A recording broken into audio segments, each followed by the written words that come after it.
ఖండించిన మాకు ఉద్యోగస్తులు మేము వ్యతిరేకం కాదు. చిన్న ఉద్యోగైనా పెద్ద ఉద్యోగం, అది అంగన్వాడీ అయినా మున్సిపల్ వర్కర్ అయినా ఉపాధ్యాయుడైనా ఇంకో వర్క్ అయినా. కానీ ఒక్క విషయాన్ని మనం అర్థం చేసుకోవాలి. ఇవాళ 5వ తారీఖు నుంచి ఈ ఊర్లో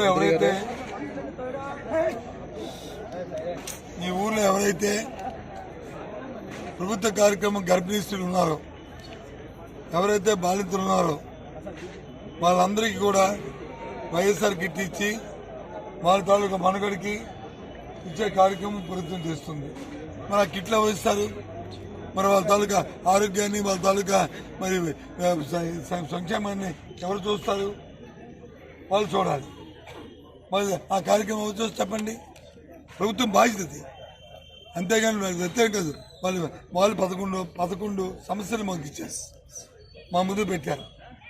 అందులో 10 సమస్యలు 10 చెప్పిన వాటన్నింటినీ కూడా పూర్తిగా చేశాం. 10 సమస్యలకు పరిష్కారం చేశాం. ఒక్క సమస్య ఏంటి? ఉద్యోగం వాళ్ళకి ఇస్తున్న ఆందోళనని అది పెంపుదల చేయమని. అది ఏమడిగాము? 2 నెలల ఎన్నికలు ఉన్నాయి. ఎన్నికల ముందు ఇలాంటి కార్యక్రమం చేయడం భావ్యం కాదు. దయచేసి ఒక 4 నెలల సమయం తీసుకోండి. 4 నెలలు అయిన తర్వాత ఎన్నికలు అయిపోతాయి. మళ్ళీ కూర్చొని మళ్ళీ మాకైతే నమ్మకం ఉంది మా ప్రభుత్వం వస్తుందని, రాష్ట్రపతి అందరూ జగన్మోహన్ రెడ్డి మళ్ళీ ముఖ్యమంత్రి చేస్తారని. అప్పుడు కూర్చొని చర్చించి మీకు ఏది కావస్తే విషయం చేస్తామని నిర్బంధంగా చెప్పాం. కాదు మాకు ఇప్పుడే చేయాలి అంటే అది ప్రభుత్వాలు తప్పది.